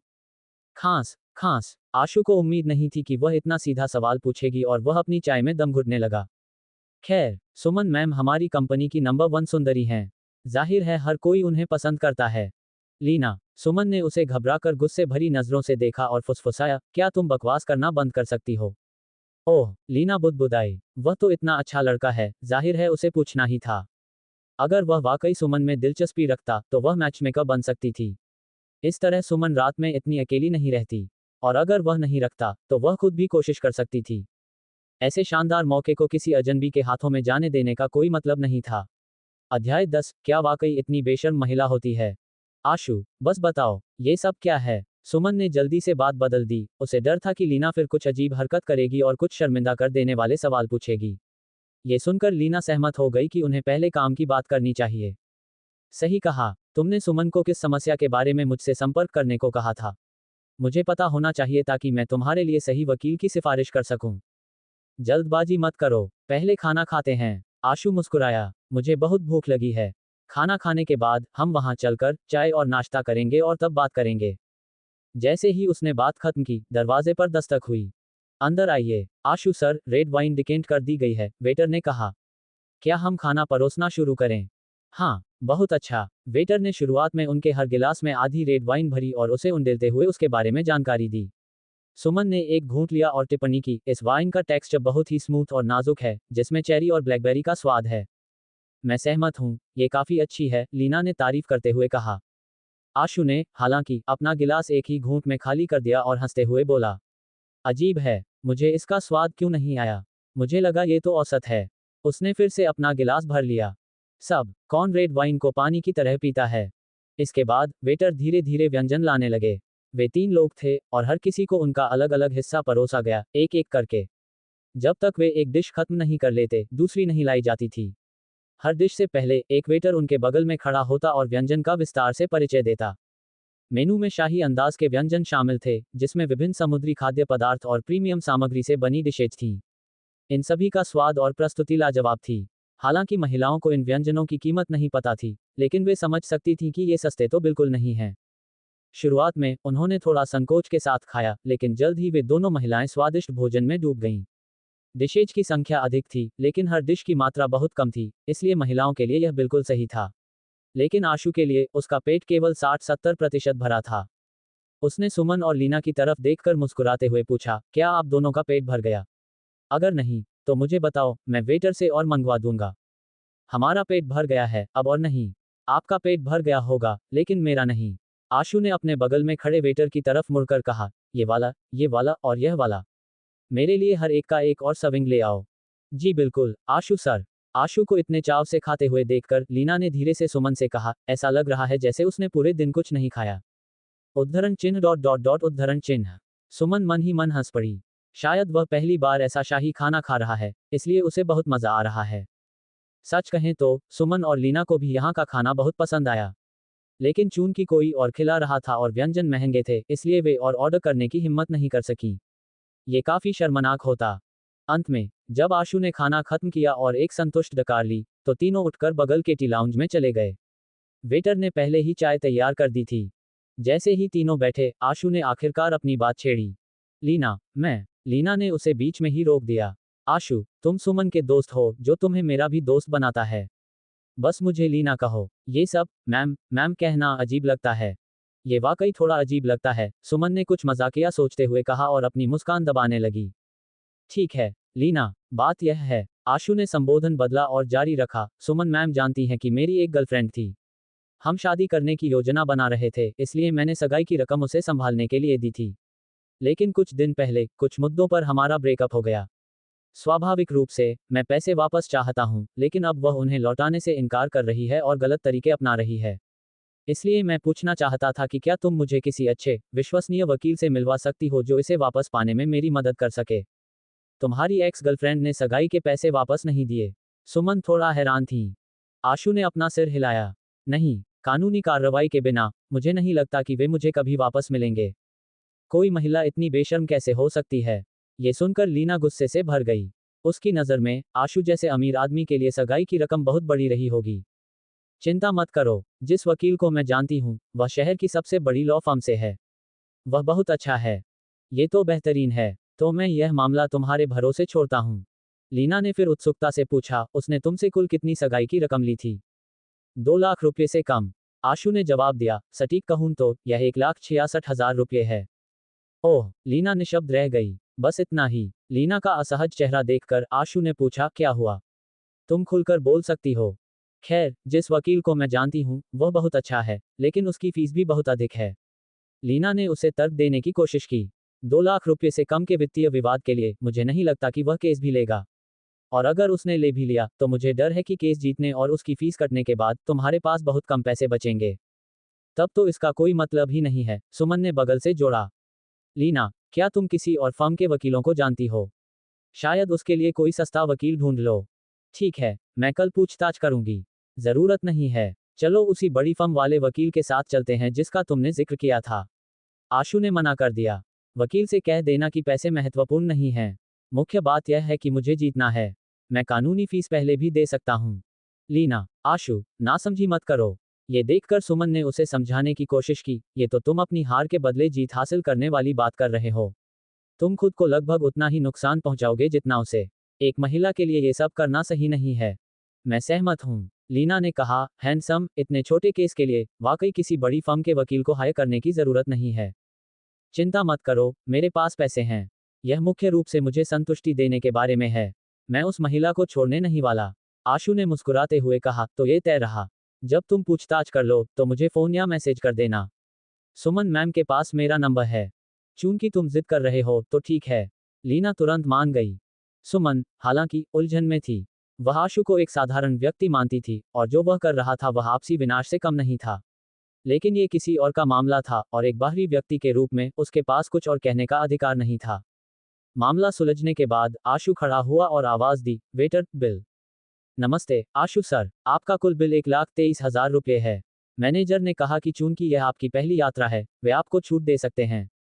हम बाकी राशि हटा देंगे और आपसे सिर्फ 1,20,000 रुपये लेंगे। जैसे ही वेटर ने ये कहा, उसके बगल में खड़ी दोनों महिलाएं दंग रह गईं। आम लोगों की तुलना में वे काफी अच्छा कमाती थीं। वे एक सभ्य जीवन जीती थीं और कई महंगे स्थानों पर जा चुकी थीं। उन्होंने कुछ अमीर लोगों से भी मुलाकात की थी, लेकिन एक साधारण खाने पर 1,20,000 रुपये खर्च करना बस बेतुका था। सुमन को लगा कि उसका करोड़पति चचेरा भाई भी बिना सोचे समझे इतना खर्च करने की हिम्मत नहीं करेगा। आशु की तरफ से उसने संदेह में वेटर से सवाल किया, क्या ये थोड़ा महंगा नहीं है? हमने जो कुछ डिशेज खाई हैं, उनकी कीमत 1,20,000 रुपये होने का कोई मतलब नहीं है।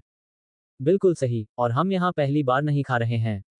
लीना ने बात जोड़ी, ये थोड़ा बेतुका है, तुम्हें नहीं लगता? मैम, खाना खुद इतना महंगा नहीं है। वाइन महंगी है, वेटर ने समझाया। आशु सर ने हमारे संग्रह की सबसे कीमती रेड वाइन में से एक ऑर्डर की थी, जिसकी कीमत 88,888 रुपये है।